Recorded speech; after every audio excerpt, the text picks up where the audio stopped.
Bonjour Dominique. Bonjour Je suis avec Agnès. Dominique Van der Berg, qui est auteur, conférencière. Qu'est-ce que tu fais encore? Tu es Chanel, Oui, moi je suis coach et coach, guérisseuse. guérisseuse.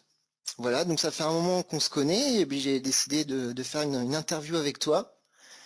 Alors, dis-moi, est-ce que tu pourrais te présenter à ceux qui vont nous écouter? Bon ben en bref, hein, parce que Oui. sinon on est parti pour la gloire. Oui, non, bah À la base, moi j'ai un diplôme d'informaticienne. Donc à la base, je suis bien dans la matière, bien dans le 1 ou 0, hein. C'est binaire mon histoire au départ. Alors, ça a commencé par l'informatique, mais je veux dire, qu'est-ce Oui, que oui, mon premier métier c'est l'informatique. D'accord, mais j'aurais que tu parles un peu de toi, où tu as grandi déjà. Ben oui, moi je suis née en Belgique en fait. Et ben, j'ai des parents très mélangés, donc j'ai des origines un peu diverses. Ce qui m'a effectivement ouvert un esprit sur le monde. Mon papa était diplomate, donc forcément économiste, diplomate, il avait un peu toutes sortes de choses, donc ouvert sur le monde. Il avait vécu en Afrique pendant 5 ans, donc il m'a raconté toutes ces histoires extraordinaires qu'il a vécues en Afrique. Bon, même il a assisté à sa propre messe on pensait qu'il était mort dans la brousse. Il est arrivé dans un couvent où on était pas célébrer sa messe, on dit sa messe de mort en fait. Et donc c'était des pères blancs en Afrique qui faisaient la cérémonie. Et quand il est arrivé et qu'il a sonné à la porte du couvent, le père blanc il est vraiment devenu blanc. Quand il l'a vu, il a dit mon Dieu, mais enfin, il est censé être mort. Donc voilà, c'est tout truc, voyager. T'as beaucoup J'ai voyagé alors? j'ai voyagé, mais pas comme mais mon père était quelqu'un qui ne changeait pas de poste. Enfin, lui, il bougeait, mais nous, on bougeait pas avec lui. Donc, je suis quand même bien restée en Belgique à la base. Mais bon, il nous a ouvert les portes. Enfin, surtout à moi qui suis la petite dernière de la famille. Est-ce que tu as Et des du coup, frères et sœurs? j'ai deux frères et une sœur qui sont beaucoup plus âgés que moi, qui sont beaucoup plus cartésiens que moi. Je le suis maintenant, parce qu'à la base, je l'étais aussi, forcément. Hein, c'était une famille très cartésienne, avec une maman qui avait des dons et des capacités, mais qui n'en a jamais parlé. Mais bon, je voyais bien qu'elle soignait avec des plantes, je voyais bien qu'elle faisait des choses, et je me disais, mais j'aimerais bien apprendre. Donc, elle utilisait la lavande, elle utilisait la sauge, etc. Je Les sais recettes de pas. grand-mère en fait. Oui, oui, mais maintenant, elle faisait ça, voilà, sans dire quoi que ce soit, voilà. Et donc, en fait, à un moment donné, j'ai eu besoin de voyager et mon premier endroit où j'ai habité, c'est le Canada. En fait, j'ai vécu 5 ans au Québec. Et alors t'es parti à quelle occasion? Les études? Mais en fait, je suis allée là parce que j'ai eu coup de foudre pour le Québec et avec mon mari à l'époque, on s'est dit, on va aller habiter là-bas. Ah Voilà. oui, là t'avais déjà grandi, enfin je sais pas si Oui, tu t'es oui, marié oui. tôt. Là, j'habitais là-bas et j'étais déjà informaticienne et puis j'ai décidé de voyager et voilà, je me dis le coup de foudre le Québec, rester 5 ans parce que c'était le temps que j'avais besoin là-bas. J'aime beaucoup ce pays, mais voilà, je préfère un pays avec un peu moins de neige, pour être très clair. Ça faisait Donc, froid. donc voilà, c'est tout ce côté-là qui a fait que effectivement, je m'intéresse aux autres, j'ai envie. Mais c'est au Québec qu'une dame a regardé mes mains qui m'a dit, ah toi, t'as des dons de guérisseuse. J'ai fait, oui, c'est ça, elle a fumé la moquette et les rideaux, c'est bon, quoi. T'y Donc croyais voilà, sans y croire. c'est un peu ce chemin-là, ouais. T'y croyais sans y croire en fait. Ah, mais j'y croyais pas du tout, Du en fait, tout en à ce fait. moment-là. Du tout. D'accord. Alors t'as fait des études en informatique, c'est ça? S'il te plaît? T'as fait des études en informatique? J'ai fait des études en informatique et j'ai bossé comme informaticienne, en fait. Alors c'est-à-dire tu sais programmer, tu sais... Non, moi, je suis plutôt la personne qui crée le projet et les autres qui l'écrivent. D'accord, chef de projet. Chef de projet.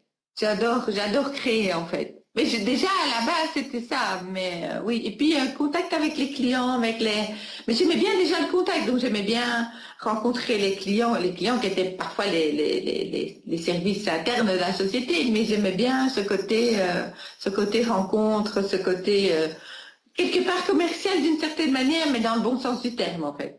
D'accord. Mais en fait, Le service informatique vendait ses services au service comptabilité, au machin, etc. Et donc voilà. les relations humaines ont toujours été quelque chose qui Oui, ça a toujours facile, été quelque chose d'important pour moi, ouais. coule de Sans m'en source. rendre compte, c'est maintenant que je me rends compte qu'effectivement, grâce à toi, qu'effectivement, j'ai commencé très tôt. Alors dis-moi, alors tu pars de là et en fait tu vas voyager, tu vas commencer à voyager. Ton premier voyage au Canada, il a duré combien de temps? 5 ans? 5 ans. Ouais. Et donc Là, j'ai vécu 5 ans, j'ai découvert beaucoup de choses. C'est vrai que une c'était nouvelle un peu culture, totalement différent de l'Europe, en fait. une nouvelle culture, des nouvelles Une façons de faire. nouvelle façon de faire, de cuisiner, voilà, tout est différent, tout est beaucoup plus grand. Hein, la Belgique, c'est un petit pays, on se retrouve avec le Québec qui a 5 fois la taille de la France. Donc effectivement, quand on a besoin d'un petit truc à l'autre bout du village, tu fais bon, il faut 5 kilomètres pour y aller quand même. Hein. Donc voilà, quand il y a des tempêtes de neige, 60 centimètres de neige, on apprend à stocker de la nourriture déjà. Alors, tu étais toujours cartésienne, tu Oui, là, respectais. j'étais toujours cartésienne. J'ai Et tu, vraiment, j'ai vraiment commencé à m'ouvrir à la fin de mon séjour au Québec et quand je me suis ouvert, ils m'ont dit bon ben maintenant tu rentres en Belgique pour ton apprentissage et pour apprendre, voilà, pour développer tes dons, etc. c'était en quelle année ça? C'était en l'an 2000 en fait. En Je me 2000. suis ouverte le 24 août 2000, je me souviens puisque c'était mon anniversaire. Et c'était vraiment un livre qui m'a permis de... Il y a eu comme quelque chose qui s'est passé. J'ai lu le livre de Crayon, La graduation des temps, et j'ai vu un mot, Merkaba. Et j'ai fait, ah, mais c'est quoi ce truc incroyable, machin? Je ne savais pas du tout ce que c'était. Là, ils m'ont fait rentrer en Belgique. Le premier stage que j'ai fait, c'est l'activation des corps de lumière, c'est-à-dire l'activation technologique de la Merkaba. Et j'ai fait, ah oui, donc c'est le premier stage, c'était à l'époque le stage le plus évolué qui pouvait exister. Et j'ai halluciné parce que c'était drôle, parce qu'ils étaient tous déjà là-dedans depuis longtemps. Moi, c'était mon premier stage, j'arrivais, machin. T'as rien Ils disaient, bon, compris? mais tu peux pas manger de la viande, hein? Bon, j'arrive du Canada, les steaks sont comme ça. Donc j'étais là, j'ai vraiment eu un choc et culturel. En revenant en Belgique, et alors un choc spirituel énorme, parce que je comprenais pas du tout ce qu'on me disait, en fait. Ben alors le Canada, ça a été une étape pour quoi alors? Pour t'ouvrir sur d'autres choses? Ça a été... De commencer à oser aller de l'avant en fait. Mais à l'époque, c'était quand même aussi une fuite par rapport à des choses que j'avais à régler en Belgique. Donc oui. Ah, des Bien. soucis que t'avais, voilà. J'ai pris du recul, un sacré recul, et puis en revenant, ben, j'ai réglé beaucoup de choses en fait avec ma famille, voilà, surtout avec ma famille en fait. D'accord. Ah, c'est bien. Oui, C'était oui, un bon- c'était intéressant. Mais je pense que sans le recul et sans la découverte de mes dons, eh bien, j'aurais peut-être pas pu régler ça de cette manière-là et faire la paix avec. On a toujours des choses à nettoyer, donc voilà. Mais c'était un beau cadeau en fait, surtout par rapport à ma maman, Donc tu reviens en que je Belgique. salue ici, mais qui est au ciel pour l'instant. Et avec mon papa, ils sont tous les deux décédés. Et donc c'est vraiment la paix qui a commencé à se faire à ce moment-là, puisque j'ai pas eu une enfance si facile que ça, mais merci parce que ça se fait de moi ce que je suis maintenant. Voilà. D'accord, ça a été compliqué. Oui, et en même temps, du coup, j'ai beaucoup de compassion, d'amour pour les gens, pour chaque étape dans laquelle ils vivent, parce que je pense qu'on n'a pas à juger personne. Et donc, quel que soit le chemin que la personne prend, eh bien, je vais l'accepter comme elle est, je vais l'aimer comme elle est. Maintenant, il ne faut pas venir qu'elle me marche sur les pieds non plus quand même. Hein, parce Non, que, bon, exagéré. avec beaucoup d'amour, hein, mais bon, moi, là, je mettrai mes limites. Mais oui, c'est vraiment je pense qu'il y a une phrase qui dit bien, je ne sais plus de qui elle est, que ce sont les êtres qui ont eu le plus de blessures, sont capables de plus de compassion. Parce que justement, ils ont appris à s'aimer soi, qui est la première étape de l'amour. C'est beau ce que tu dis. Alors, pour les téléspectateurs et les gens qui viennent, pour moi, Emmanuel est un petit lutin. Alors, quand le petit lutin est ému, c'est différent. C'est ça pour le faire sourire. Donc voilà. Merci. Alors, merci pour tout ça. Alors, donc en fait, t'arrives en Belgique. Et là, tu règles certains soucis familiaux, tu vois les choses différemment, tu rencontres la spiritualité. Oui, oui, ça c'est vraiment la rencontre avec la spiritualité qui a été à un certain moment assez. À partir du moment où je me suis éveillée, visiblement là-haut ils ont mis. On n'est pas passé par la première, deuxième, troisième vitesse, ils ont mis la 10e tout de suite. Ah ouais, à fond. Donc j'ai vécu des choses très rapides. Maintenant, c'est vrai que bon, je dis toujours aux gens que je demande à tout le monde, pour tout le monde, tous mes clients, je demande là-haut douceur et confort. Et moi, ils m'ont pas donné la douceur et le confort. Je me souviens d'un moment où effectivement, j'ai commencé à retrouver vraiment une une grande partie de mes dons, on les développe tout le temps, mais bon, découvrir. Et après le stage Merkaba, pendant le stage Merkaba, je voyais en 3D couleur avec le son, ce qui est toujours le cas. Mais là, c'était trop fort d'un coup. J'ai fait au secours.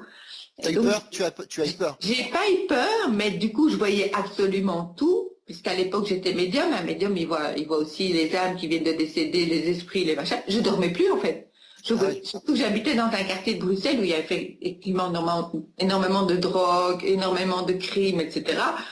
Et je voyais les âmes au secours qui venaient me chercher, qui me disaient on a besoin d'aide, on a besoin d'aide. J'ai fait mais moi je peux plus quoi, j'en pouvais plus, je savais plus dormir, donc j'aurais demandé là-haut, j'ai dit bon écoutez, on va reprendre les choses à zéro, on repart en truc et on développe les dons peu à peu, parce que là je peux pas.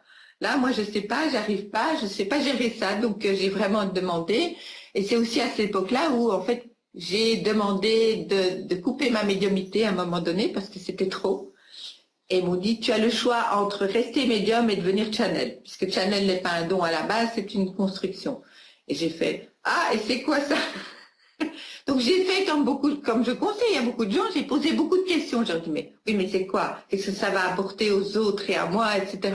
Donc c'est ça que je conseille dans ce chemin, c'est de poser beaucoup de questions et demander beaucoup de signes. D'accord. Ça aide en fait. Pour développer. Tout en ne dort pas pendant 3 semaines. Et on passe tous par là par rapport à nos capacités, d'après toi? Non, ça dépend de ton chemin de vie, en fait. En fait, on a chacun une mission, quelque part, ou plusieurs missions même, puisqu'on peut changer, on peut faire plusieurs missions sur la même vie. Et en fait, quand on s'est incarné, on a choisi dans le panier des dons et des capacités, hein, on s'est servi en fonction de ce qu'on avait besoin. Donc tout le monde n'est pas guérisseur, tout le monde n'est pas médium, tout le monde n'est pas violoniste, tout le monde n'est pas pianiste. Si vous me demandez de jouer au piano, ça va être une catastrophe. Voilà. Donc, ça dépend de ce qu'on a choisi et on va développer ce qu'on a choisi et pas ce qu'on a laissé dans le panier, puisqu'à la base, on a tous les dons. Mais en incarnation, avoir tous les dons et les développer, ce serait pas viable pour le corps physique, en fait. C'est impossible. Rien n'est impossible, mais on n'en a pas. En tout cas, je connais personne qui, pour l'instant, a été capable de le faire parmi les gens que je connais qui ont des dons assez extraordinaires. Donc non. Pour l'instant, non, mais Inch'Allah, comme on dit, ce sera possible. On va vers quelque chose de nouveau. Donc en fait, comme on crée quelque chose qui n'a jamais existé sur Terre, on ne sait pas demain comment sera fait, mais à ce stade-ci, la réponse est non. Ok. Alors toi, t'es médium. Enfin, tu nais médium finalement. Je suis née médium et je suis née guérisseuse. Donc, je vois en 3D couleur avec le son, mais comme j'ai choisi à un moment donné de ne plus être médium, je le suis toujours, ils m'ont pas coupé mon don puisqu'on m'a donné une autre possibilité, parce qu'un médium n'a pas accès à des choses qui parfois sont pas très sympas et j'avais pas du tout envie de vivre ça. J'ai dit, écoutez, moi je peux retourner m'amuser en informatique, c'est pas un problème. Par contre, ils m'ont dit à ce moment-là, écoute, tu peux faire un chemin de channel. Et j'ai fait, c'est quoi? Et ils m'ont dit, en fait, on a une tour de lumière autour de nous. Et ce sont eux qui descendent. Donc, les messages dépendent de leur taux vibratoire et pas du mien. Un médium, les messages dépendent de son taux vibratoire personnel. Oui. Donc, Oui. ça dépend de son état. Donc, s'il a bu 6 mojitos dans une boîte de nuit, il peut pas transmettre de messages. Moi, avec 6 mojitos, je transmets toujours le message parce que c'est toujours pas moi qui parle. Et je sais pas modifier le message. T'auras peut-être une tête bizarre quand même avec Simon. Oui, c'est ça. Mais je ne prendrai pas de photos, je te promets. Non. Il vaut mieux pas. Donc tu as ce don. Alors, ok, et tu n'utilises plus ce don de médium pour. Si, je l'utilise encore Enfin, je l'utilise, oui, il est toujours là. Donc je l'utilise, mais par facilité et je dirais par paresse. C'est beaucoup plus facile de les laisser descendre. En fait, ce qui se passe, c'est que dans des espèces de tours de lumière, eux descendent, ils envoient une énergie qui se transforme en moi sans que j'ai besoin de faire d'efforts. Donc, si je suis médium, je suis obligée de faire ce qu'un médium fait habituellement, parfois de façon consciente ou inconsciente. Il va voyager avec son esprit dans le temps et dans l'espace. Ouais, moi, je choisis l'autre solution, c'est plus simple. D'accord. Voilà. Et donc je n'ai pas accès désormais en tant que channel. En fait, il y a une partie que je ne peux plus faire, c'est que je n'ai plus accès à des esprits ou à des âmes qui viennent décéder. Ah. Elles ne savent pas elles ne savent pas pénétrer le channel parce qu'elles ne sont pas encore en état de lumière. Donc si je veux aider une âme à monter, eh bien, je vais simplement m'adresser à ces guides à elles qui vont faire le relais. D'accord. Et toi, alors Ça passe très bien. tu peux pas combiner les deux choses, c'est Mais ou les trois. en fait, quelque part, en tant que channel, je reçois l'énergie qui se transforme en mots, mais en même temps, je vois. Donc oui, je combine les deux, en fait. D'une certaine manière, je prends les deux en même temps, parfois, parfois pas. Ça dépend un peu des cas, en fait. D'accord. Oh, c'est génial. Donc en fait, tu as le choix. Oui, m'amuse. Mais je j'ai quand même pas la totalité du don médium, puisque un médium, il a accès aux esprits, moi pas. Tu y as eu accès déjà, mais tu veux Oui, plus. oui, j'ai eu Mais tu accès, veux j'ai plus. trouvé que Mais c'est c'était quelque chose pas... qui t'a traumatisé un petit peu, enfin qui t'a fatigué. Et disons que ça m'a pas traumatisée, mais un jour j'ai transmis un message à quelqu'un et le message n'était pas juste. Et j'ai dit, ben non, ça va pas. En tant que Chanel, on transmet toujours un message qui est juste, mais qui est juste à l'instant X. Maintenant, demain, c'est autre chose. Parce que si la personne, entre-temps, change son état d'esprit, forcément, son futur change puisque c'est elle qui le crée. D'accord. Mais alors donc ça se donne une impulsion, Ça donne une impulsion. Maintenant, effectivement, j'ai eu des confirmations de mes dons que je ne connaissais pas à l'époque, il y a 20 ans. J'ai un ami qui m'a dit, tu sais ce que tu as dit il y a 20 ans? Non, pas vraiment. Mais donc, visiblement, il y a 20 ans, j'avais dit déjà quelque chose qui était juste, et j'ai eu le cas de quelqu'un, ça faisait 7 ans en fait, que j'avais transmis le message, et 7 ans après, il me dit, tu sais où je suis? Non. Au Canada, tu m'avais dit il y a 7 ans, quand je l'ai rencontré au Maroc, parce que j'ai bossé 2 mois au Maroc, euh, un jour tu vas aller au Canada. Ah oui. Mais bon, le temps n'existant pas, on ne sait pas. on sait pas quand. On ne sait pas quand, mais le temps s'accélère pour l'instant, donc les choses vont de plus en plus vite. Et on reçoit de plus en plus les retours de ce qu'on fait, ou de ce qu'on pense. C'est plutôt bon ça quand même. C'est bon, ça dépend pour qui. Oui. Mais au moins on comprend tout de suite qu'on n'est pas sur le bon chemin ou sur le bon chemin, donc ça c'est génial. Oui. Alors, donc, alors, la Belgique. Alors après la Belgique, une fois que tu commences à apprendre la Merkaba, c'est ça? C'est Merkaba? Merkaba, c'est donc l'activation des corps de lumière de façon technologique.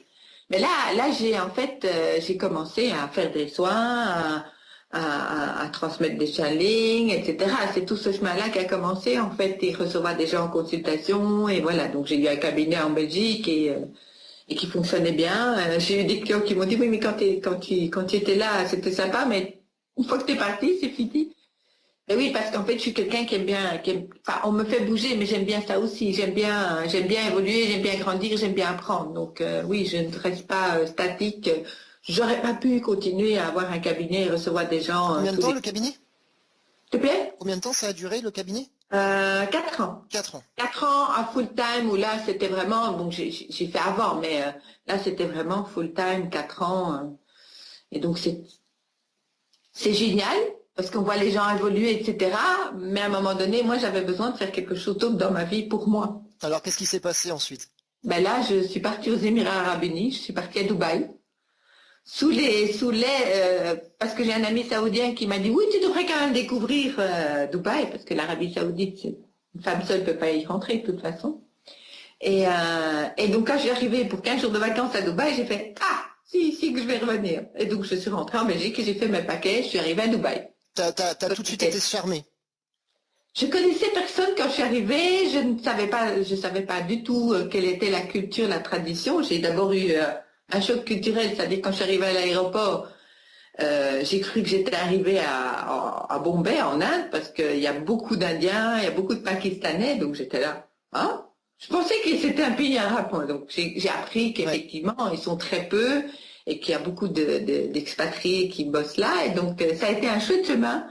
C'est un chemin extraordinaire d'apprentissage d'une nouvelle culture, d'une manière d'être, d'une nouvelle religion, même si je suis pas musulmane, mais je suis forcément en relation avec des gens qui sont musulmans en général, puisque 95% de mes amis sont locaux des Émirats, donc sont émiratis, moi je dis, mais en français il paraît qu'on dit émirien, mais bon, émirien n'est pas un terme que je trouve pas ça beau, donc voilà.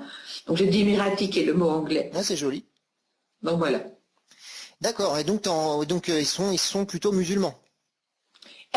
Oui, les locaux tous les pays du Golfe sont musulmans. En fait. Ah oui, tous. Il y a pas des gens qui sont chrétiens ou des athées, Ah, tout mais les simplement? gens dans les expatriés, oui, mais Ouais, pas dans les gens, pas dans les natifs, non, ils sont tous musulmans. d'accord. Et alors donc tu découvres une nouvelle culture, une religion que tu connaissais peut-être pas? Bah, j'avais des notions de l'islam, mais j'avais une notion de l'islam, de ce qu'on D'ac- nous dit, ce qu'on nous explique en Europe, qui n'a absolument rien à voir avec l'islam, par exemple. D'accord. Et donc enfin, tu l'as vécu Je l'ai vécu, je les ai taquinés, ils ont d'humour, ils sont ouverts d'esprit. Non, ce sont des gens qui vont étudier dans les meilleures écoles, les meilleures universités du monde. Et ils voyagent.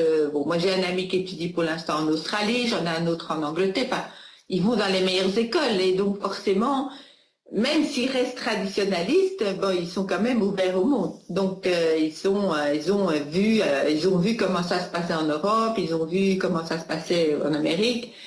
Et ils voient la manière dont les différentes nationalités comprennent l'islam et voilà, donc effectivement, ils sont parfois un peu surpris de comment ça se passe ici, mais bon. Alors t'atterris là-bas en avion, c'était le choc des cultures. Et alors qu'est-ce que enfin, qu'est-ce que tu te dis là? Qu'est-ce que tu te dis? Je vais rester là, je vais faire quelque chose? Ah, j'avais vraiment envie de rester là, enfin j'ai toujours vraiment envie de rester là, mais je vais aller vers Abu Dhabi, et donc je quitte Dubaï et je vais à Abu Dhabi. Dubaï, c'était vraiment un endroit où j'ai appris. Parce que Abu Dhabi est un peu plus strict au niveau de la manière de penser. C'est la capitale, donc ils n'ont pas besoin du tourisme. Dubaï est ouvert parce qu'ils ont besoin du tourisme. Dubaï n'a pas de pétrole et ni de gaz, ou très peu.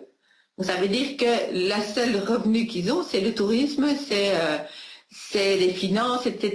Donc ils sont obligés de s'ouvrir plus qu'Abu Dhabi, qui est excessivement riche parce que c'est eux qui ont tout le pétrole et tout le gaz. Donc, ils n'ont pas ce besoin. Donc, Dubaï, c'est un endroit où j'ai pu apprendre avec des amis, voilà. Donc, j'ai rencontré très vite des locaux qui m'ont enseigné, qui m'ont emmené dans le désert, qui m'ont emmené pêcher, qui m'ont expliqué la tradition, la culture pendant des heures. J'ai rencontré leurs femmes, leurs enfants. Je suis rentrée dans les maisons, ce qui est très rare.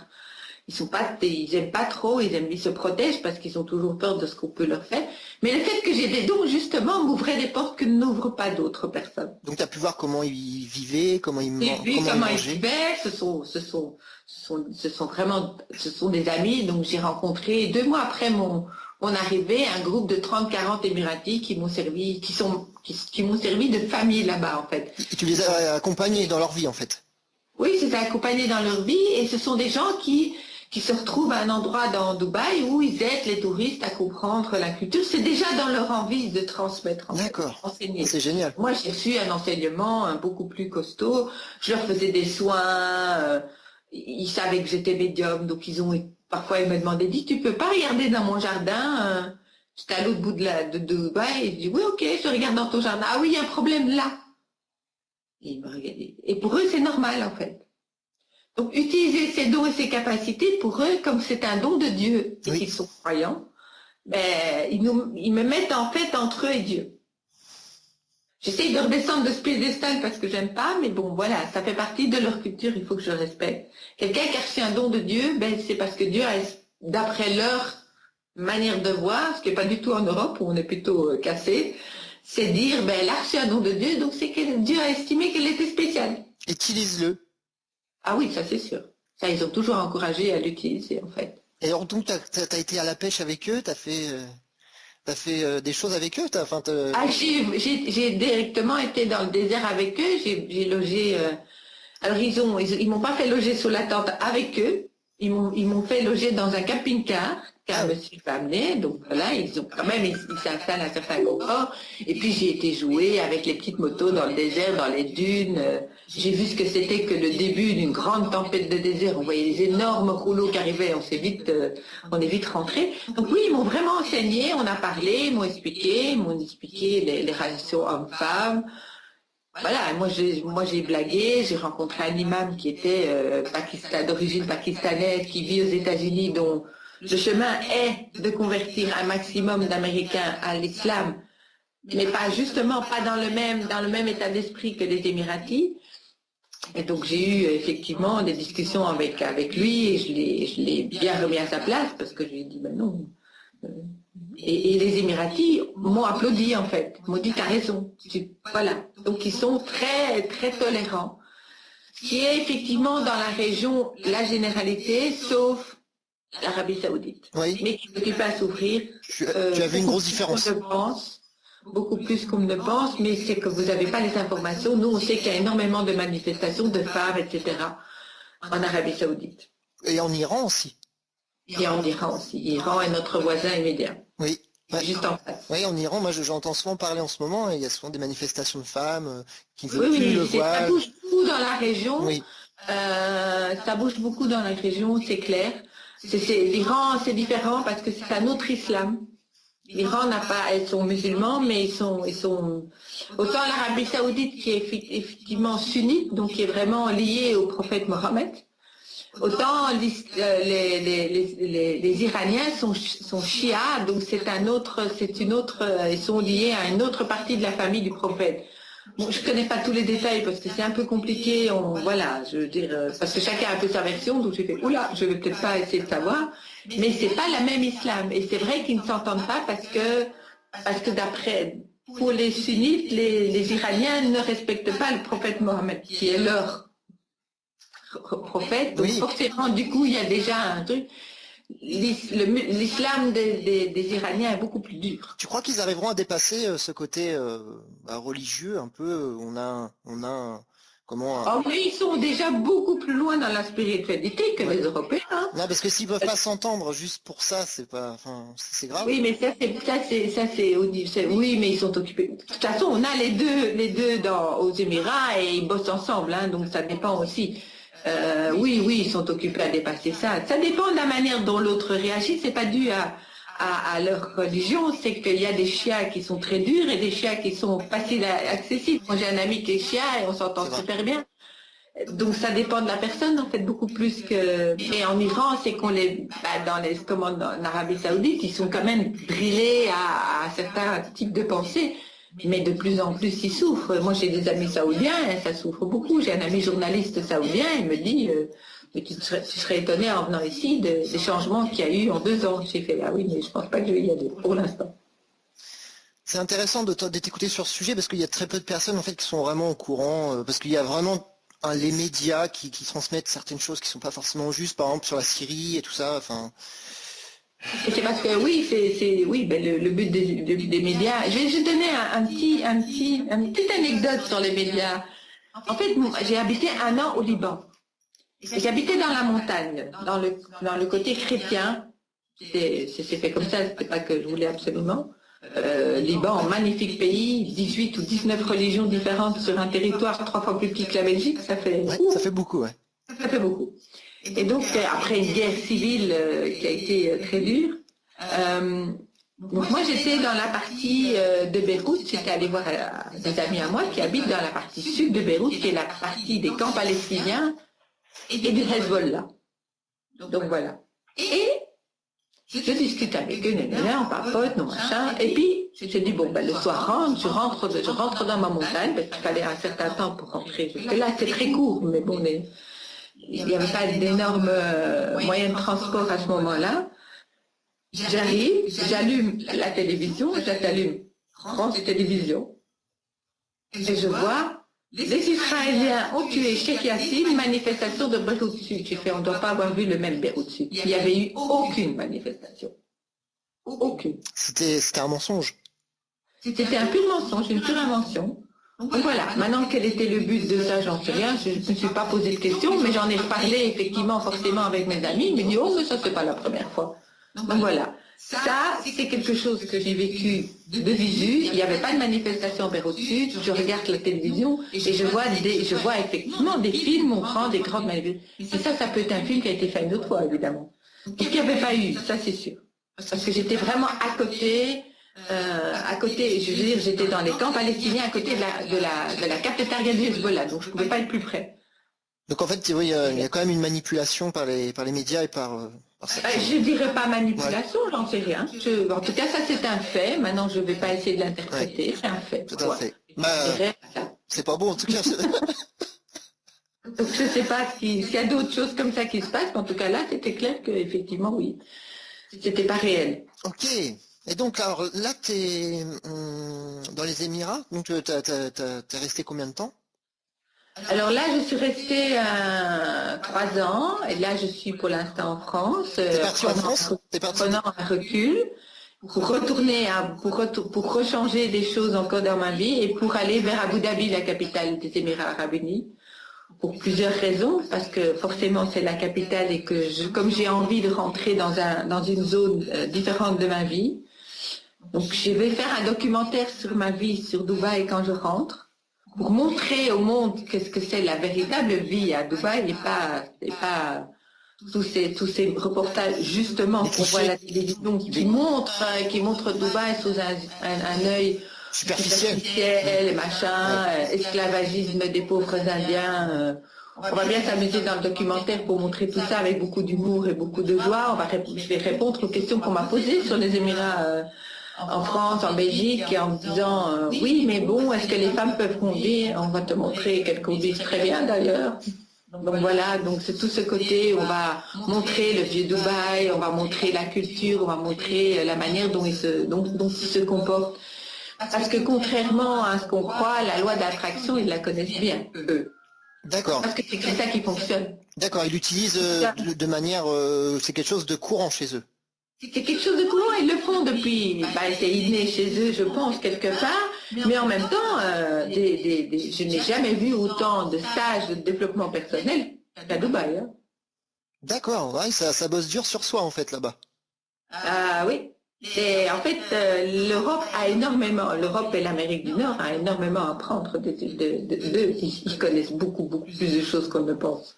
Donc pour toi c'est quand même ça peut être intéressant pour un Européen d'aller faire un tour là-bas et de s'imprégner de la vie là-bas. Absolument. Quand on a accès effectivement aux Émiratis, que bon, je connais beaucoup de gens qui habitent là et qui n'ont jamais discuté ne plus qu'avec un Émirati. Moi j'avais des clients là-bas et ça faisait 13 ans qu'ils étaient là et ils n'avaient jamais parlé avec un Émirati. Moi j'ai la chance d'être au cœur du monde émirati et donc j'ai envie effectivement de partager ça et dans un documentaire, dans un blog qui va se faire bientôt, et donner la possibilité à des Européens de venir aux Émirats. Ah oui. Je leur servirai de guide et je leur ferai rencontrer ce monde émirati dans ce qu'il est, et pas dans le côté superficiel, pas dans le côté touristique, vraiment des gens qui vont le faire avec leur cœur, les amener dans le désert, les amener pêcher, voilà, parce que ce groupe d'Émiratis, ils aiment faire découvrir leur culture. Bien sûr qu'il y a à Dubaï, il y a deux pôles, on choisit. Mais moi, au départ, je n'ai pas choisi. Je suis tombée chez ces amis-là, parce que l'autre pôle, de toute façon, n'existait pas. Maintenant, effectivement, il y a une organisation qui commence à apprendre la culture, voilà, on peut, donc ils font des dîners, émiratis, machin, etc. Mais bon, c'est payant, tandis que là, ils le font gratuitement, pour vraiment faire connaître leur culture. Alors j'ai envie de les faire connaître parce que j'ai envie de faire connaître des gens qui peuvent, puisqu'ils en ont les moyens, en tout cas ceux-là, ils en ont les moyens.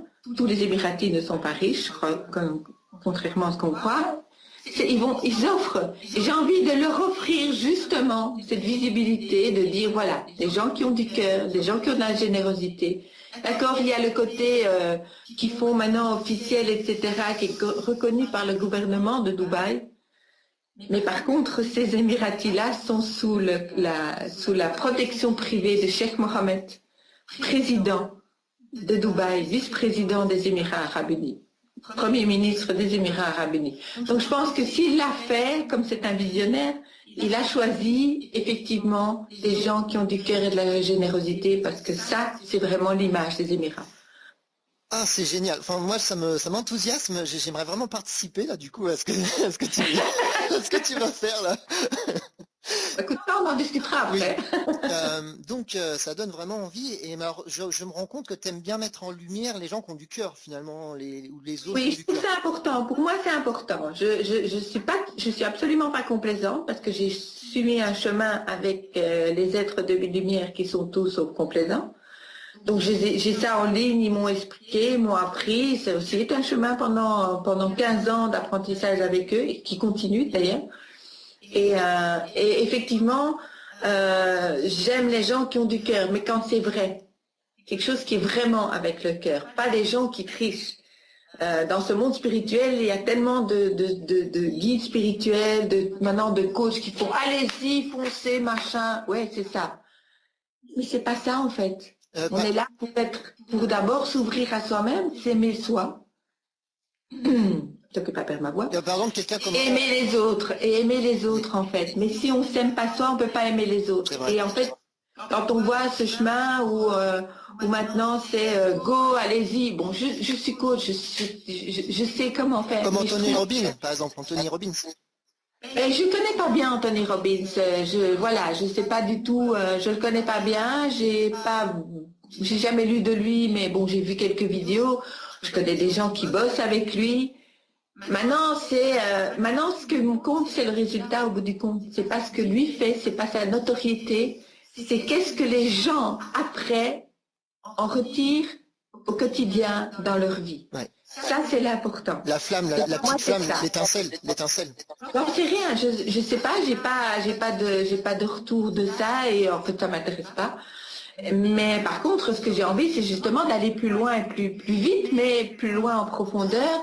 Donc je suis occupée à écrire une bande dessinée sur le monde spirituel avec mon chat comme star et le monde animal qui va parler du monde spirituel en allant pousser sur les boutons avec beaucoup d'amour et beaucoup de compassion, mais sans complaisance, sur les boutons qui font que... Et ça marche pas, mais tu sais pourquoi ça marche pas. Hein? Donc les animaux vont un peu expliquer ce monde spirituel comme ils le voient. Alors, il y a un documentaire sur le monde spirituel qui sera fait aussi, qui sera un mix de bande dessinée et de films. Parce que comme ça, on peut montrer des choses qu'on ne peut pas montrer en bande dessinée. On a besoin de la 3D, on a besoin que ça bouge pour montrer certains concepts. D'accord. Comme Ho'oponopono, d'ailleurs, va être expliqué vraiment en film. On va faire un mélange de bande dessinée et de film pour montrer effectivement le concept pour que les gens puissent comprendre.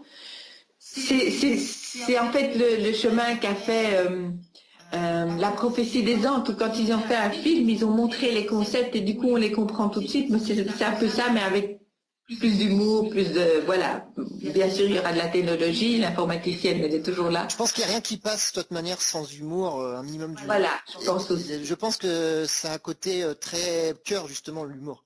Oui, tout à fait. Rire. Oui. Dans spiritualité, moi j'avais compris à la base qu'il y avait humour, mais c'est pas ce que j'ai remarqué. Oui, c'est vrai, souvent c'est très sérieux. Et justement, si c'est sérieux, moi ça part pas. Ça passe pas, non. On est là pour s'amuser, on est dans une pièce de théâtre, on est dans un film, dont on est le producteur, le réalisateur, le scénariste et le comédien.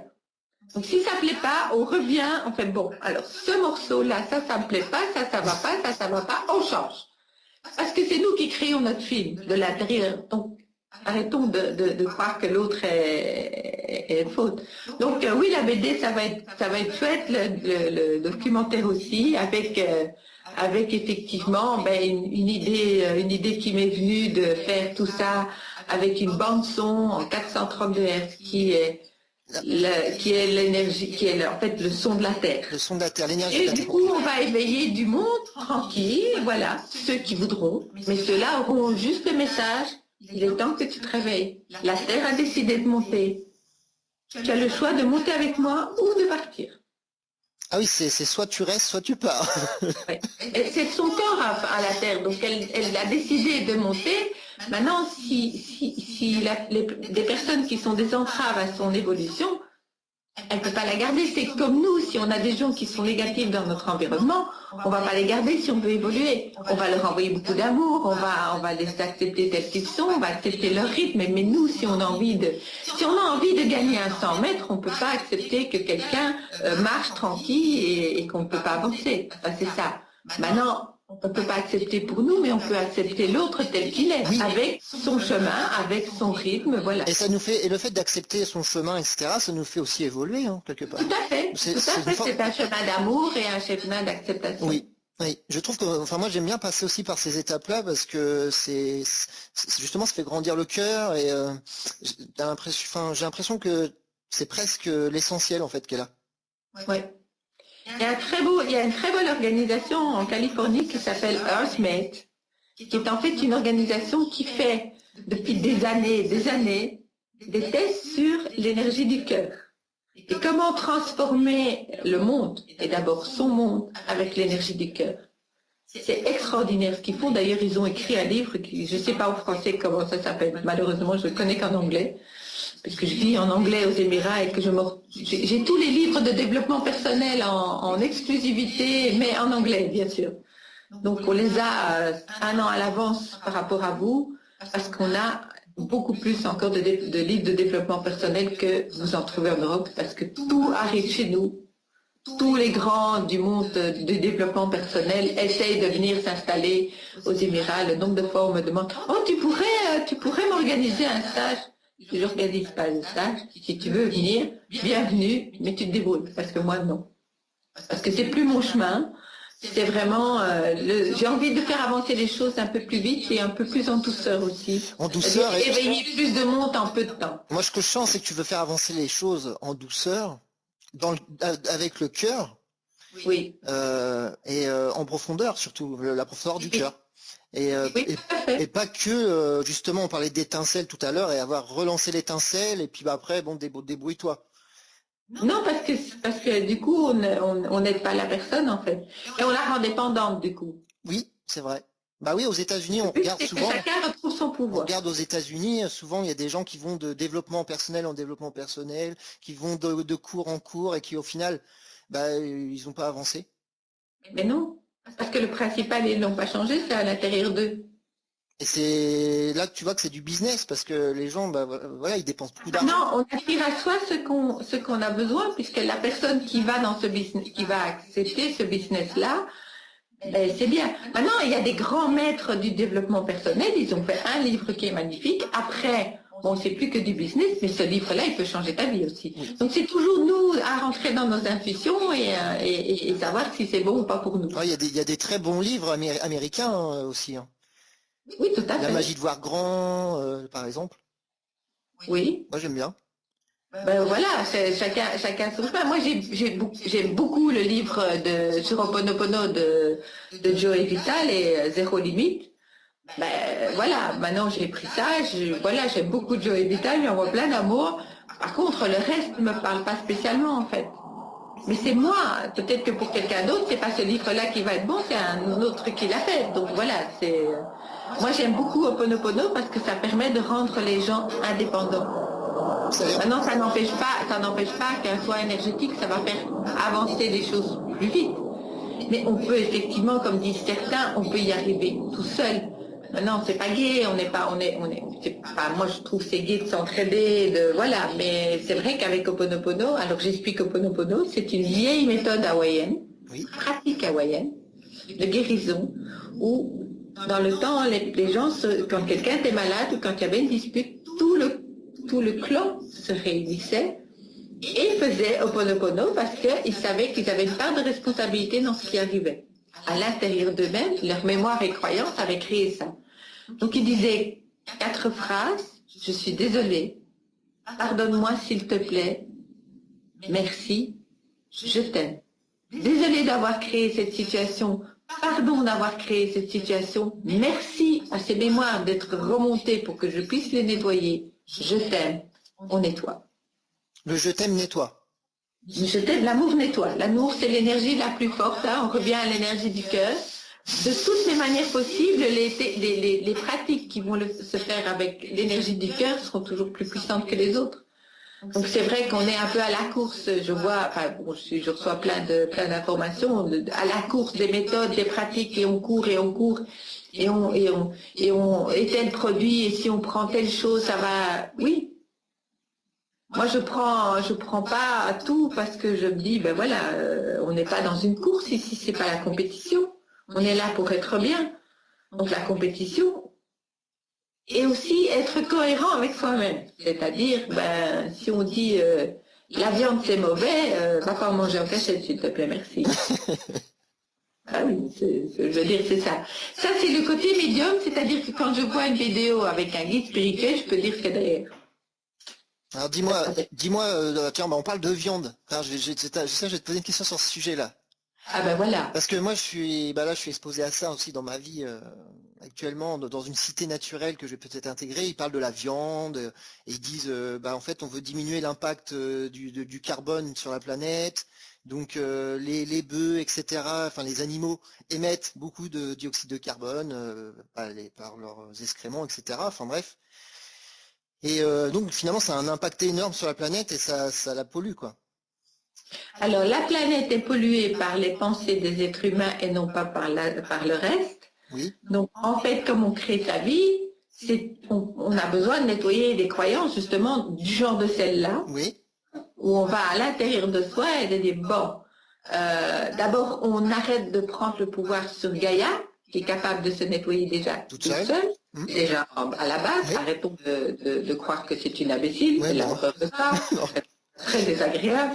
Et, du coup, de temps en temps, effectivement, elle réagit parce qu'elle le dit, elle me dit, mais arrêtez, occupez-vous de vous, je vais m'occuper de moi. Donc arrêtez de s'occuper de Gaïa, ce serait déjà un grand pas pour l'humanité. C'est pas gagné encore. Dans ce monde spirituel, en tout cas, on a besoin de vouloir s'occuper des autres. Parce que ça s'appelle se fuir. C'est plus facile d'aller dire, oh, je vais mettre une éolienne, oh, je mets ci, oh, je mets ça, que se dire, je vais aller voir à l'intérieur de moi qu'est-ce qui a créé cette pollution. Donc c'est prendre la responsabilité de sa vie encore une fois. Donc rien n'est bon, rien n'est mauvais.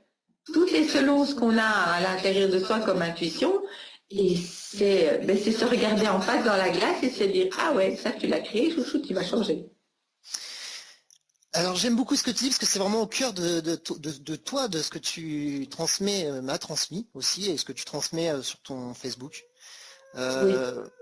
Moi j'ai ressenti que c'était juste parce que par exemple par rapport à la viande et tout ça, moi j'ai dit moi en fait j'ai mis au cœur de moi mon ressenti, mon plaisir, ce que j'aime, ce qui me fait du bien. Donc en fait j'aime manger de la viande par exemple, donc j'en mange.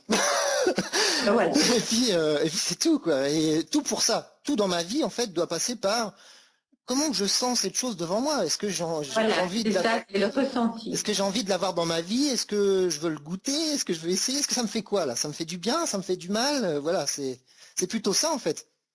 Oui, je pense que ça, c'est très important. C'est de savoir ce qu'on a envie de vivre à tous les niveaux, que ce soit dans le couple, que ce soit dans le travail, que ce soit dans... Tu sais, c'est sentir.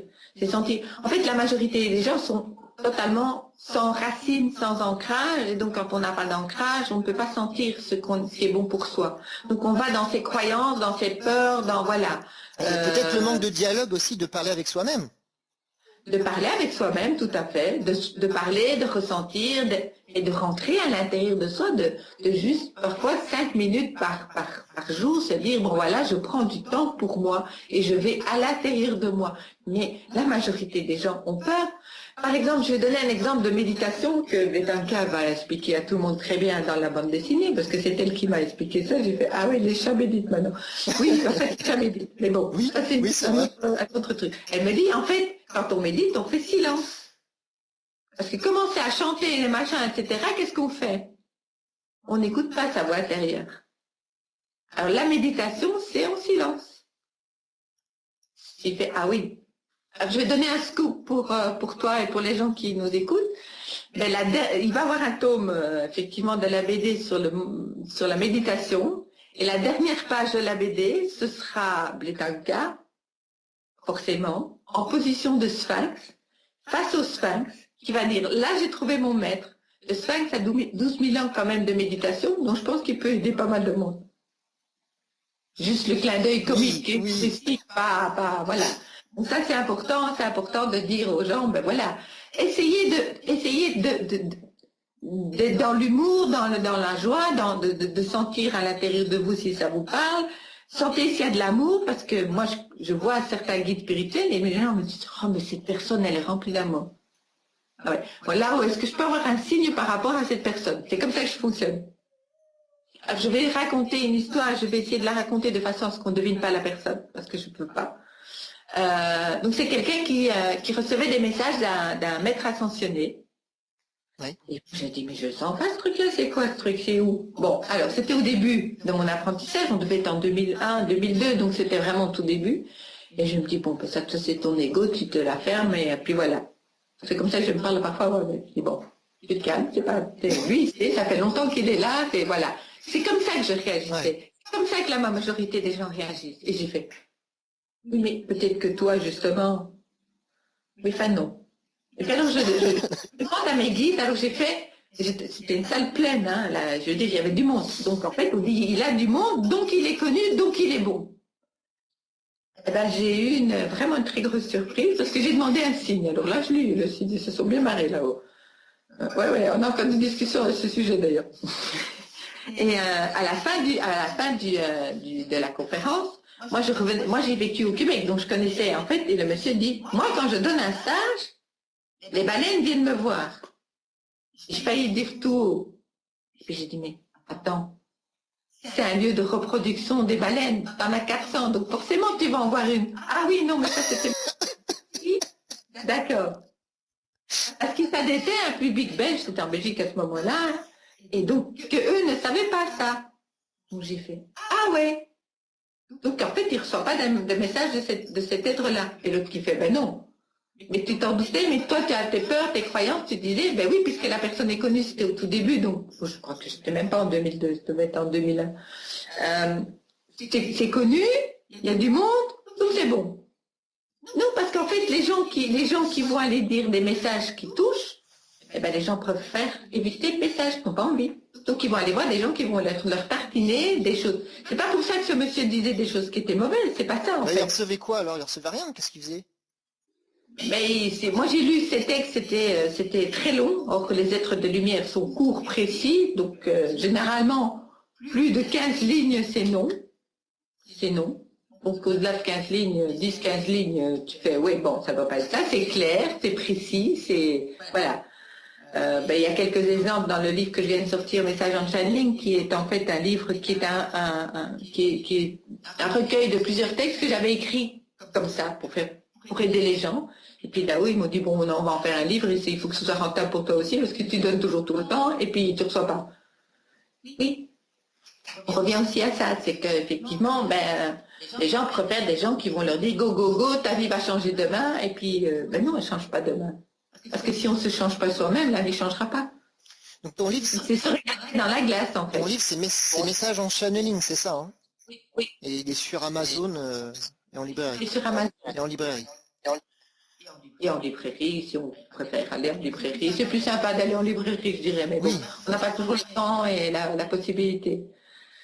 Donc voilà. Et c'est vrai qu'effectivement, je pense que moi, dans les messages que je reçois, mais j'ai eu un jour un message, au début, quand j'étais au Liban, j'avais transmis un message à une dame qui avait perdu sa maman 30 ans avant. Et c'était au début aussi. J'étais en 2002, je pense, en 2003 au Liban. Et cette dame, elle me demande, elle me dit, oui, je voudrais bien un message de ma maman. Et j'ai dit, ok, on y va. Et à un moment donné, j'entends en channel que les guides de la maman disaient, assieds-toi sur la terrasse au coucher du soleil. Je fais, oui, ça va l'aider, ça, la fille, ça va l'aider. C'est quoi ce message? Vous trouvez vraiment ça drôle? Il dit, transmets. Il dit, d'accord. Et donc, je transmets. La dame se met à pleurer. J'ai fait, bon, ça c'est malin. Au début, tu doutes, tu sais pas, tu tâtonnes, tu n'as pas envie de faire mal, donc forcément. Là, l'émotion, tout de suite. Elle me dit, là, madame, vous avez fait vous m'avez fait un super cadeau. Maintenant, je sais que c'est ma maman qui parle. Tout à fait interrogative. Moi, je fais, ah oui? Oui, parce que c'était le moment de la journée préférée et l'endroit préféré de ma maman, donc je sais. Ah oui. Aucun jugement sur les messages. Voilà, il ne faut jamais juger, il faut les laisser faire. Donc j'ai appris à lâcher complètement, donc maintenant je ne peux même plus intervenir dans le message, je suis surtout seule. Ah oui. Et donc effectivement, parfois ça choque des personnes, tant pis. Ils s'en foutent, ils disent on est là, on n'est pas là pour vous mettre de la pommade, on est là pour vous aider à aller mieux au quotidien. Et donc même si ça crée un choc et que ça crée une émotion forte, c'est Oui. bon, c'est très bon aussi. Mais de toute façon, ce sont les guides de la personne qui transmettent le message quand c'est des channels en Donc ils savent consultation que c'est bon, privée. quoi. Ce sont les guides, donc ils savent. Ils savent que ça va. En message public sur ma chaîne YouTube, oui, là, ils y vont parfois costaud aussi, mais ils sont toujours plus soft parce que ça s'adresse à beaucoup plus de monde, en fait. Mais en privé, c'est les guides.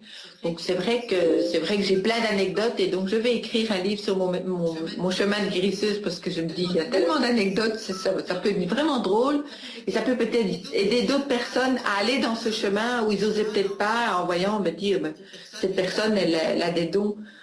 Oui, mais tout le monde n'a pas des dons. Donc, tous les guérisseurs et tous les thérapeutes n'ont pas des dons. Il y en a qui étudient des pratiques et qui font juste qu'appliquer une pratique.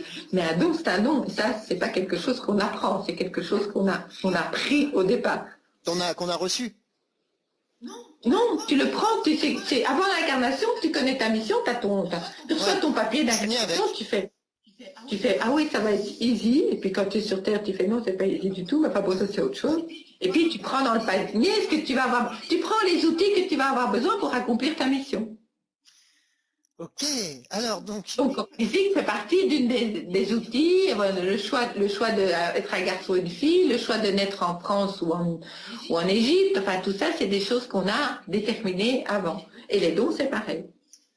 ok. Alors là en fait on est parti. Alors t'es revenu en France. J'aimerais éclaircir un peu ça. En fait t'es revenu en France. T'avais quelque chose à faire ici en fait.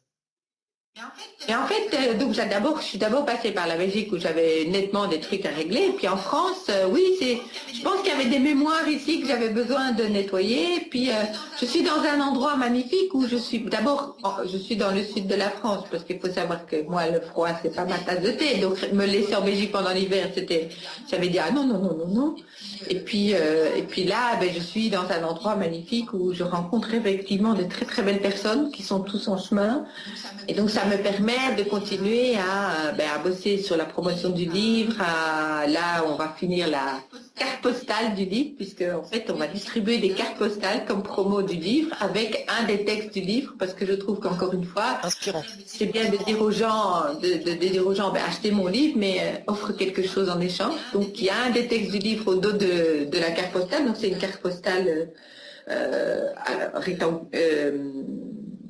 rectangulaire, et d'un côté il y a la promo et de l'autre côté il y a un des textes du livre dessus, et je suis occupée à finir la correction de 2 ou 3 autres livres qui vont partir chez l'éditeur incessamment. Et alors c'est pour quand alors ces livres? Ça, je sais pas, ça dépend un peu de l'éditeur parce je vais essayer de voir un planning parce qu'on va pas les sortir tous en même temps. Et donc en fait c'est la continuation de ces textes-là, puisqu'en fait j'ai retrouvé ces textes-là et puis un jour sur Facebook, sur mon profil Facebook de l'époque, il y avait une dame comme il y avait en fait qui faisait des offres de prêt un peu partout sur Facebook et elle a fait une offre de prêt sur un texte. Je me dis, mais quel texte c'est ça? Et du coup, en fait, après avoir préparé le premier livre, qui malheureusement a été un peu fait rapidement, mais bon, c'est comme ça, c'est bien. Il ne fait pas corriger à 100% au niveau des fautes d'orthographe, mais bon, voilà, ça c'est fait. Maintenant, effectivement, je prends justement le temps de fignoler. Et bien, j'ai retrouvé, grâce à cette dame, merci à elle, 200 autres textes.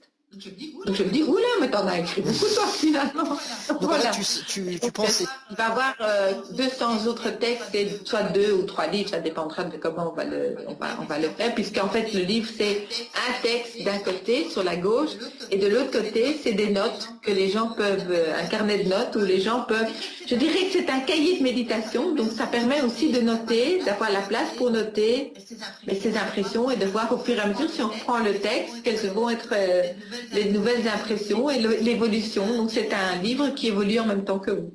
Parce que les textes vont être compris à différents niveaux, puisqu'il y a différents niveaux de compréhension des textes chaque fois. Ok, merci Dominique. Mais écoute, avec grand plaisir. Alors, tu as une question? Oui, dis-moi. Elle m'avait donné la possibilité, donc moi j'ai pas de surprise. Non, je voulais juste savoir qu'est-ce qui t'avait donné envie de faire une interview de moi. Qu'est-ce qui m'a donné envie? Eh bien, c'est mon expérience personnelle dans ce que tu m'as donné comme soin. C'est la confiance que j'ai eue en toi. Parce que au début j'ai eu un peu de mal et puis en fait Et ça a juste nettoyé des choses en moi, je pense. Et après coup, mais je me suis dit, mais oui, ce qu'a fait, c'est génial. Et j'ai envie d'en parler. Bon, là, c'est une première interview, donc on pourra peut-être en faire d'autres, mais On verra, parce que j'aime bien en fait, pour dire aux gens qui écoutent, moi j'aime beaucoup Emmanuel, parce qu'il a ce côté joyeux, il a ce côté, il se remet en question. Vraiment des gens comme lui, c'est génial parce qu'il avance, il me fait avancer aussi, puisque de toute façon on est toujours miroir, donc effectivement quand il me dit quelque chose, je réponds, bon, on va aller le bosser, hein, c'est tout. Il n'y a pas de critique ni d'une part ni de l'autre. Et ça c'est vraiment quelque chose de magnifique, c'est qu'à partir du moment où on comprend que tout ce qu'on vit, on le crée, par l'autre t'envoie quelque chose qu'on n'aime pas, on s'est dit, ça c'est quelque chose que j'aime pas, et donc je vais nettoyer. Donc bon, moi j'utilise les soins énergétiques que je me fais faire ou pas. Là je me suis fait couper les cheveux avec une coupe énergétique pour nettoyer des mémoires. Je fais beaucoup Ho'oponopono. C'est pratiquement comme un mantra dans ma tête quand je vais dans la rue, quand je suis dans un magasin. Ça calme le mental et en même temps, ça nettoie les mémoires. Le FT est quelque chose que j'utilise de temps en temps aussi, mais beaucoup moins parce que je me vois mal tapoter dans le supermarché, même si une dame elle a dit tu n'as qu'à aller aux toilettes pour le faire. Oui, mais enfin bon, c'est pas très pratique quand on est à la caisse, donc voilà. Mais là, utilisons ce qui est facile. Et puis j'utilise quelque chose que j'ai aussi envie de partager, qui est l'eau diamant. oui, oui. L'eau diamant qui a été créée par Joël Ducatillon. Merci à Joël. Et en fait, cette eau est gratuite. Donc pour ceux qui ont envie de me demander des conseils ou qui ont envie de me demander l'adresse de l'eau diamant ou Ho'oponopono, etc. Sur ton Facebook, vous pouvez m'écrire, à m'envoyer un mail. Vous pouvez venir sur mon profil Facebook où vous pouvez demander à Emmanuel.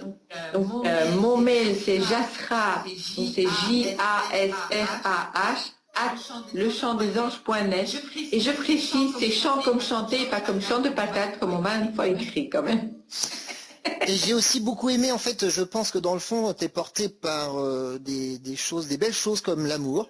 Donc oui, je crois profondément à l'amour. Je pense que la seule chose qui va changer ce monde, c'est l'amour. Je pense que ça va bien avec ce que moi ce que je pense aussi, ce que je ressens. Voilà. Et donc en fait, des gens comme toi, il en faudrait plein. Mais on est occupé à monter. Maintenant, effectivement, il y a un nettoyage qui est occupé à se faire. Et 2015, c'est une année 8. Alors pour les gens qui connaissent les tarots, ce qui n'est pas mon cas, mais bon, j'ai suffisamment de gens autour de moi qui le connaissent. Tu sais, le tarot 8, c'est la justice. Merci. Le 8, c'est aussi l'infini, c'est le demi-4. Donc c'est vraiment quelque chose. On est dans une année de gros changements et les gros changements commencent à la fin du mois. Donc des gros changements radicaux, donc effectivement, il y a des êtres qui vont arrêter de travailler dans ce monde spirituel parce qu'ils ne sont pas en accord avec Gaïa déjà et de 1, et avec les énergies du nouveau monde. Le nouveau monde, on ne fait pas le nouveau monde avec l'ancien, avec nos croyances ou nos mémoires. Donc il est temps de bosser sur ses mémoires et ses croyances, car tout est mémoire, tout est croyance. Donc c'est ça. Donc maintenant, il y a des croyances qu'on a bien envie de garder. Le chocolat, c'est bon, je garde. Ah, moi aussi. Mais par contre, effectivement, il y a des choses qu'on ne va pas garder. On a besoin effectivement de nettoyer.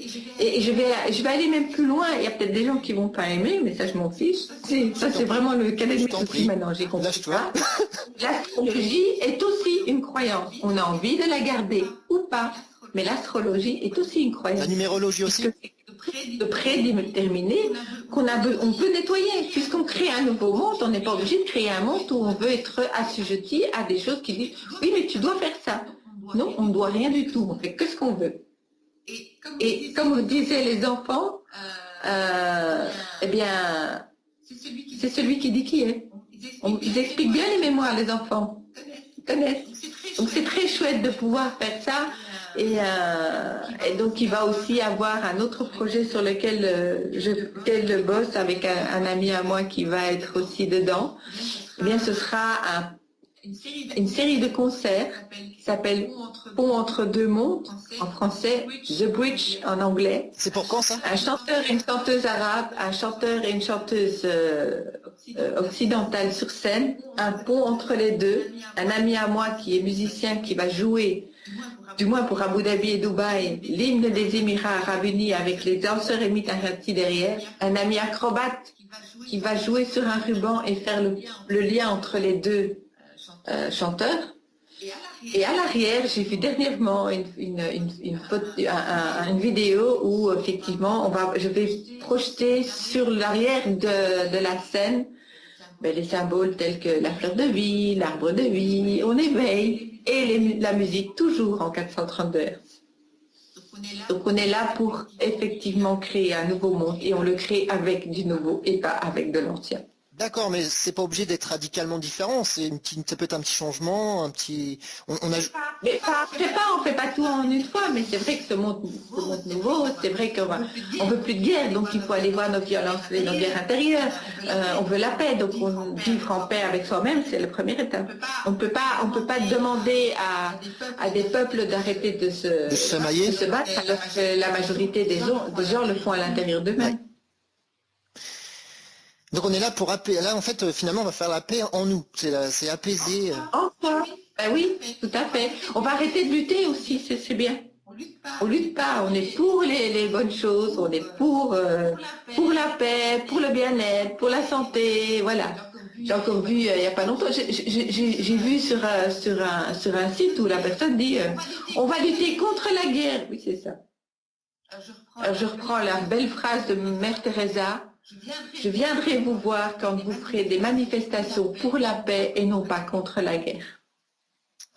Ouais, super. Physique quantique, on attire à soi ce dont on parle aussi, ce qu'on ressent. Si on ressent cette colère de la guerre, si on ressent cette colère de l'inceste, quand on est en colère de tout ça, colère des femmes battues, la violence conjugale, fait grandir les choses. Ça ne veut pas dire accepter, ça veut dire changer d'énergie pour qu'elles aient la chance de pouvoir changer leurs énergies. Ça, c'est un message essentiel, tu vois. Et là, j'ai eu cette réflexion aussi, il n'y a pas longtemps. J'étais en train de me dire, et ça, c'est quelque chose que je peux plus, quoi. Moi, je peux plus lire ces choses-là. Enfin, j'en ai un peu marre. En fait,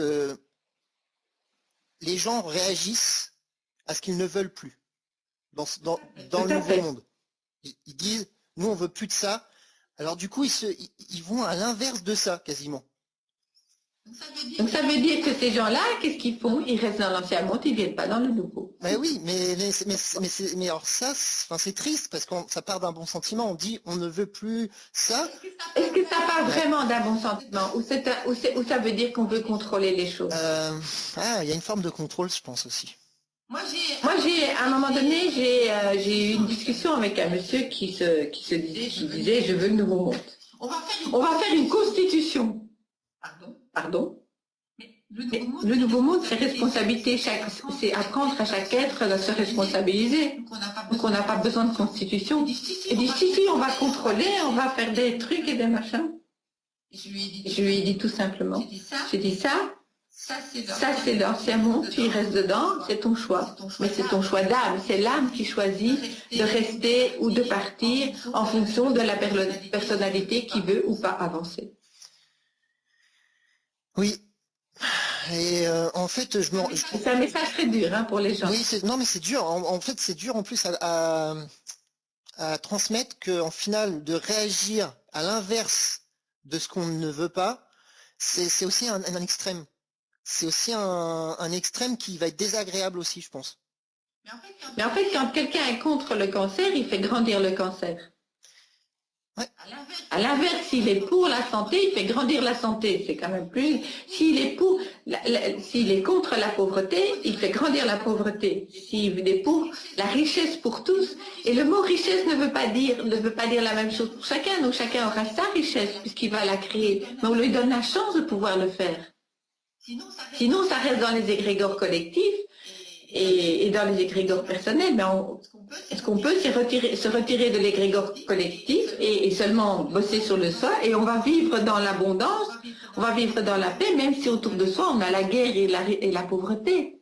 En fait, il y a beaucoup d'émotions derrière tous les maux de la planète. En fait, il y a beaucoup d'émotions. Il y a beaucoup d'émotions, donc on réagit, donc on est dans l'émotion. Oui, mais quand on réagit, on est contre. Oui, mais on fait grandir les choses. Mais oui, mais en fait, ça, personne nous l'a enseigné. Ah non, mais non, mais non. Non, bien sûr que non. On n'a pas enseigné, ben non. Est-ce qu'ils le savaient? Pour l'enseigner, il faut déjà qu'ils en soient conscients. La physique quantique, on applique ça depuis pas si longtemps que ça, la physique quantique. Il y a un très beau film qui parle de ça, qui est What the Bleep Do We Know? Quelle est la réalité qu'on connaît, mais on connaît très peu en fait. Quand on dit qu'il y a des gens qui ont des capacités, c'est parce qu'ils ont ouvert leur esprit à beaucoup plus de choses. Parfois c'est naturellement et inconscient, mais on le montre bien. Quand on est spectateur, on met son énergie sur la chose qu'on regarde. Et d'ailleurs, quand on fait des tests de physique quantique, c'est clair. L'atome réagit en fonction de s'il est regardé ou pas. C'est ça qui est curieux. Et que ce soit nos yeux ou une caméra, ça change rien en fait. Il sait qu'il est observé. C'est pour ça que j'aime aussi de faire une interview avec toi, parce qu'en fait tu encourages, je pense, les gens à retrouver leur joie, leur plaisir d'être. Être joyeux, ça c'est bien. Oui. Et d'être dans l'humour. Et honnêtement, oui, je pense que c'est un passage, enfin, une façon d'être qui permet de retrouver l'essentiel aussi. Mais je pense qu'on est tous, on a tous la joie à l'intérieur de nous, sauf qu'on a un peu oublié. Bon, ben, ça c'est pas grave. Mais on est, en fait, on oublie qu'on est des êtres de lumière faisant une expérience humaine et pas des humains essayant d'être des êtres de lumière. Oui, bah oui, c'est pas le but. C'est pas un but, on est déjà des êtres de lumière. Mais c'est ça en fait, on est déjà des êtres. En fait, c'est pour ça que j'aime bien Ho'oponopono, parce que ça nous permet de retrouver qui on est. Il y a l'hypnose aussi qui marche bien pour ça, c'est aller chercher ce qui coince et de le nettoyer en fait. Donc en fait, on n'a qu'une seule chose à faire, c'est à ne pas faire, c'est être. Et quand on est, ben, les choses viennent à soi tout seul. Moi, je vais donner un exemple par rapport au concert, aux musiques. Oui, mais tu veux Sting et Peter Gabriel, on m'a dit, c'est pas bien toi, mais tu pourras jamais l'avoir. C'est une professionnelle de la musique, mais tu peux pas l'avoir. Mais comme par hasard, via un ami à moi, je suis en contact avec une dame qui est quand même bien haut dans cette hiérarchie. C'est pas une chanteuse. C'est juste la secrétaire privée de quelques grandes rockstars du monde. Elle a le carnet d'adresses qu'il faut et elle m'a dit, moi je voudrais que tu m'aides à développer mes dons. Ah ben c'est ça, on va faire un échange. Moi tu me donnes Sting et moi je te donne. Ah bah oui. Pourquoi bien, la bienvenue. C'est ça. Tout se met en place à partir du moment où on accepte de dire, ben voilà, je crée ça. Ah, ça c'est un blocage. Ah ben, on nettoie à l'intérieur de soi et du coup ça se débloque, puisque c'est quand même nous qui avons créé le film. Agissons comme des réalisateurs de films en fait. Et en disant, ah, on fait un premier clap. Ah ouais, non, ça va du tout. Donc on nettoie, hop, on refait un deuxième clap. Ah, c'est déjà mieux, mais ça, hop. Et on est occupé à faire de ce monde une perfection qui est magnifique en fait. Mais sauf que les gens mettent leur attention sur... je vais prendre un exemple du conflit israélo-palestinien, parce que ça c'est un bel exemple. On est occupé à fustiger plein de monde, mais on montre jamais... moi j'ai rencontré un rabbin qui était en fait un rabbin à New York et qui était très strict et très... voilà. Et puis il a fait une expérience mystique. Pas parce qu'on a fait rabbin qu'on a fait tous des expériences, mais lui, il a fait une expérience mystique. Et il a créé en Israël et en Palestine, des deux côtés, des communautés avec les trois grandes religions. Ben, lui, il n'a pas invité les bouddhistes, mais bon, on peut comprendre, parce que ça leur correspond pas, enfin, c'est pas leur truc. Mais donc, il y a vivent ensemble des chrétiens, des Israélites et des musulmans. C'est beau ça. Voilà, mais ça on n'en parle pas. Les échanges qui se passent entre les écoles palestiniennes et les écoles israéliennes pour apprendre à se connaître, moi j'ai jamais vu ça qu'on en parlait en fait. Non, personne n'en parle.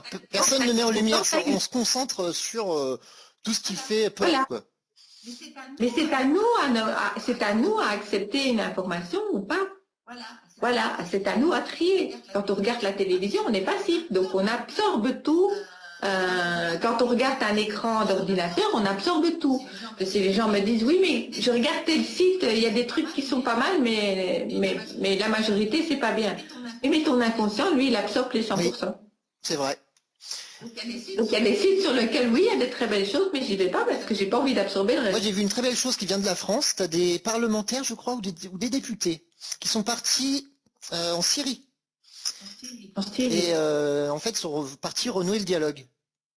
Parce que la France, officiellement, veut pas de dialogue avec la Syrie. Mais ils ont été foutre un peu le bordel dans l'histoire, donc forcément, Donc, ils ont besoin de... Mais au moins, il y en a qui oui, vont comme oui, réparer. Mais on est bien dans une année de justice. Ils vont réparer oui. un peu ce que Ils les vont autres... là-bas et ils disent, C'est génial, là, c'est oui, c'est magnifique. magnifique. Et là, ils disent, là, il se crée des choses entre nous. C'est vraiment, ils disent même qu'il faut pas les prendre pour ce qu'ils ne sont pas. Exactement, parce que moi j'ai beaucoup d'amis syriens aux Émirats et je peux vous dire que les messages que moi je reçois d'eux, qui retournent régulièrement en Syrie, je fais ah oui mais ça n'a rien à voir avec ce qu'on voit dans les actualités. Même le président, Et je donne un même le exemple, président aux Émirats, les journalistes viennent 2 jours à Dubaï et puis alors ils font un reportage extraordinaire. Ils n'ont rien vu. J'ai vu l'année passée, j'ai un ami qatari absolument magnifique, avec énormément d'humour. Et je vois un reportage sur le Qatar, fait par une télévision. Je ne vais pas citer ni le nom ni rien, ça n'a pas d'importance.